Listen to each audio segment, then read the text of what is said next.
Hello. Ok, alors là, c'est une petite vidéo par rapport à mon pseudo, en fait, l'origine de mon pseudo, qui est The Trader, Z-E-T-R-A-D-E-R, qui en fait signifie The Trader, donc le trader en fait. En fait, pour ceux qui ne savent pas ce que ça veut dire, trader, en fait, c'est celui qui négocie, simplement. Donc, qui négocie des produits euh, financiers, en fait, des actifs. Donc moi en fait, je vais vous expliquer dans cette vidéo pourquoi j'ai pris ce pseudo et pourquoi en fait je vais rester avec ce pseudo que je vais pas forcément changer puisque j'aime pas en fait l'idée de changer de pseudo tous les 4 matins. Et puis en fait ça correspond. Voilà, je l'ai pris il y a à peu près plus de 20 ans. Et à l'époque, en fait, je faisais surtout donc justement du trading. Ce qu'on appelle du trading, c'est de l'achat-revente. On pourrait dire ça en français de la spéculation, un peu, voilà, court terme. Donc je faisais même en fait du trading très court terme des fois, puisque je faisais de l'achat-revente au sein de la journée. Ce qui s'appelle du day trading. C'est-à-dire, voilà, le principe, on achète quelque chose et on doit le revendre dans la journée. Donc en gain ou en perte, voilà, ça dépend. Mais bon, l'idée évidemment, c'est que globalement ce soit en gain. Donc voilà, donc c'est du voilà, ce qu'on appelle donc du trading court terme. L'opposé d'ailleurs, c'est du swing trading, enfin le trading un peu plus long sur plusieurs jours. Ça s'appelle swing trading. Voilà, et day trading. Donc voilà. Je faisais des fois un petit peu de swing trading, mais pendant une dizaine d'années, principalement du day trading. Voilà, entre 2002, j'avais déjà ce pseudo, The Trader. Voilà, entre 2002 donc et 2011, de 2002 à 2011, j'ai fait essentiellement voilà du day trading. Voilà. Donc voilà, où j'ai levé le pied, comme je vous ai dit, vers fin 2010. En 2011, je levais déjà plus le pied qu'en 2010, etc. Donc voilà, voilà. Qu'est-ce que je voulais dire? En fait, moi je l'ai fait sur le CAC 40, principalement sur l'indice et des actions, de faire donc voilà du trading, donc d'être trader. Alors d'ailleurs, je devrais vous introduire plusieurs nuances par le fait d'être trader. Il y a en fait le trader particulier pour son compte, qui va donc lui, on va dire, miser son propre argent, risquer son propre argent et donc essayer de faire fructifier son propre argent, donc prendre des risques en fait. Donc ça va être soit payant, soit gagnant selon son approche. Il va réussir à gagner. Bon, dans mon cas, au final, ça a été gagnant. Comme je vous avais dit, au, euh, au tout début, j'ai gagné par chance. Puis en résumé, je me suis ruiné. Puis ensuite, j'ai tout regagné. Et j'ai gagné ensuite, ouais, pendant plus de 20 ans en fait. Voilà. Donc, mais j'ai surtout concentré les gains sur une décennie à peu près. Voilà, c'est là, comme je vous ai dit, sur une décennie, entre 2002 et 2011, c'est là que j'ai gagné le plus. Et donc, voilà. Donc, qu'est-ce que je voulais dire? Mais en fait, on pourrait être trader sur n'importe quoi, donc sur n'importe quel support. Et donc, oui, il y a une chose, il y a un peu des fois comment dire, une confusion. C'est-à-dire qu'en fait, le trader, des fois, comme on voit dans les films, des fois, c'est en fait simplement un vendeur de produits financiers qui va toucher des commissions. Alors là, on parle du trader de banque, qui n'est pas le trader particulier qui risque son argent. Et lui, à la limite, le trader de banque, entre guillemets, il risque pas son propre argent.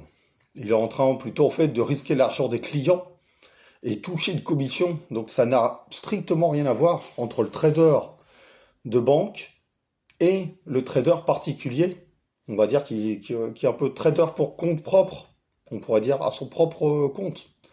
Moi, c'est ce que j'étais. C'est-à-dire, j'étais pendant des années trader pour compte propre. Je m'étais enregistré d'ailleurs en BNC pendant des années par rapport à mon statut, qui était donc la gestion de portefeuille, mais en fait, je gérais que mon portefeuille. Voilà. Donc, on peut d'ailleurs le retrouver sur Internet en tapant Pierre Haribo BNC. Vous pouvez retrouver le fait voilà, que j'ai exercé cette activité à mon compte pendant des années Et en fait, j'ai clôturé cette activité du fait d'être en Espagne, puis aussi le fait que voilà, j'avais switché petit à petit sur l'immobilier, comme je vous ai dit. Maintenant, en fait, j'ai envie de dire, oui, on me demande des fois pourquoi tu as encore ce pseudo, enfin pourquoi tu as ce pseudo, The Trader, si en fait ce n'est pas ton activité principale de faire du trading en bourse. Bah en fait, j'ai envie de dire, voilà, je garde ce pseudo parce qu'il me plaît bien déjà, d'une part, et deux, je trouve qu'il est sympa, court. Et en fait, j'avais pris ce pseudo un peu partout. Donc en fait, je vous avoue, franchement, j'ai la flemme de changer de pseudo partout, etc. Pourquoi faire? Alors pour vous dire, bien avant The Trader, j'ai eu d'autres pseudos justement. J'ai eu Love, Oneboogie, Onemoon, j'en ai eu plusieurs, voilà. Qui étaient voilà, genre romantique, genre voilà. Mais bon, après, une fois passé ça, bah, c'est vrai que je me suis stabilisé sur ce pseudo pendant plus de 20 ans. Et je me suis dit, bah pourquoi je m'embêterais maintenant, voilà. D'autant plus qu'à la limite, négocier, en fait, ça s'applique à tout. Comme je vous ai dit, ensuite, j'ai switché sur l'immobilier. Mais finalement, quand on achète ou on revend de l'immobilier, c'est pareil, quelque part. C'est une forme de trading, en fait. On est en train de négocier quelque chose à l'achat, à la revente, à la location. Donc, en fait, quelque part, voilà, je ne continue, en fait, de gérer, de négocier. Finalement, c'est la même chose, mais autrement. C'est-à-dire avec d'autres supports. Voilà. Donc je me suis dit, bon, je vais... Voilà, c'est un peu voilà l'origine de ce pseudo et pourquoi je vais le garder. A priori, j'utiliserai soit mon nom, en fait, soit le pseudo. Mais je vois pas, en fait, l'intérêt de faire un nouveau pseudo que je pourrais faire, effectivement. Mais après, si c'est pour à nouveau changer, puis rechanger, etc., j'aime pas trop, voilà, l'idée de changer tout le temps. Ça a pas trop de sens, quoi. Enfin, c'est... Voilà. En plus, il y a pas mal de gens en fait maintenant qui me connaissent sous ce pseudo, qui m'appellent des fois The Trader, etc. Donc c'est vrai que c'est un peu dur de changer, puis de ce point de vue-là aussi, parce qu'ils m'ont connu comme ça. Non, soit c'est mon nom, soit c'est ce pseudo, quoi. Voilà, c'est. Voilà. Mais effectivement, trader, voilà, c'est négocier en général. Et c'est vrai que pour moi, il n'y a pas non plus de comment dire, de gloire particulière à ce que ce soit sur des actions ou des indices, puisqu'il y a des gens des fois qui ont une sorte d'ego par rapport à ça. Moi, j'ai souvent dit des fois sur le forum, en fait, ça a été sur des options, sur des warrants, voilà, ça a été sur l'indice CAC 40 principalement. Il se trouve que ça a été comme ça, mais en fait, ça pourrait très bien être sur des strings ficelles, des chaussettes. J'aurais pas honte du tout d'acheter, revendre. D'ailleurs, pour une anecdote, j'ai des fois fait aussi des achats-reventes en dehors de la bourse, des fois. Par exemple, je me souviens une fois, j'avais acheté des haut-parleurs sur ces discounts qui étaient à bon marché. Je les avais achetés 75 euros et donc ils étaient en promo et je les ai revendus d'occasion, donc enfin d'occasion, mais en disant qu'il voilà, qu'il était neuf, encore sous garantie, 150 euros. Il y a un gars qui me l'a acheté 150 euros. Bon, ça je l'ai fait qu'une fois.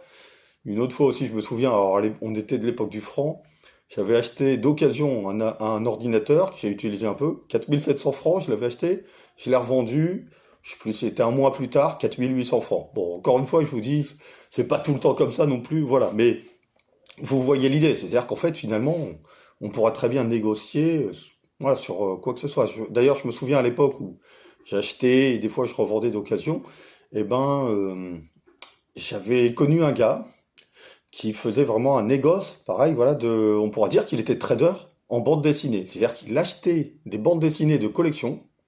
Donc j'avais rencontré ce gars et voilà, c'était vers fin des années, je sais plus, c'était 95 ou 80, voilà, enfin, c'était dans les années 90. Et ce qu'il me disait, il faisait les brocantes et il repérait bon, alors ça demande une connaissance, il repérait les bandes dessinées qui avaient une certaine valeur sur le marché de la revente de collection. Donc quand c'était vraiment, voilà, que les gens sur le marché savaient peut-être pas vraiment la valeur, il les achetait, il achetait, voilà, des lots de bandes dessinées, et il revendait ça plus cher, il me disait qu'il arrivait à se faire un revenu avec ça. Donc ouais, ça m'avait un peu impressionné, mais voilà, c'est pour vous dire, finalement, des fois, il n'y a pas que la bourse. Donc trader, c'est vraiment, on peut le prendre au sens large du terme, c'est pas, voilà, c'est pas quelque chose, en fait. Donc c'est pour ça que je me dis, bon, en fait, ça pourrait très bien s'appliquer à plein de choses, et c'est vrai que d'être trader, en fait, d'être investisseur en général, quelque part, c'est d'être trader sur plus long terme. C'est des fois, j'ai l'impression qu'on joue un peu sur les mots, c'est juste une question d'échelle de temps. Un investisseur, un gars qui achète et qui va revendre peut-être dans 5 ans, 10 ans, qu'est-ce que c'est finalement? C'est un trader. Finalement, qu'on le revende sous un jour, sur... Alors, ne soyons pas hypocrites, quelqu'un qui, par exemple, euh, revend au bout de 5 ans, voilà, parce qu'il a fait une belle plus-value. S'il pouvait faire la même plus-value en un jour, est-ce qu'il revendrait pas en un jour peut-être? Voilà, et qu'il n'y avait rien de plus à gagner en gagnant plus long, en gardant plus longtemps. Très probablement, il ferait la plus-value en un jour, voilà. Donc en fait, les soi-disant investisseurs long terme, bon bah souvent en fait c'est juste que voilà, ils sont conscients qu'en fait il faut que ça prenne plus de temps pour arriver à leur objectif. Mais s'ils pouvaient faire des achats-reventes et arriver plus tôt à leur objectif, bah ils le feraient aussi en fait.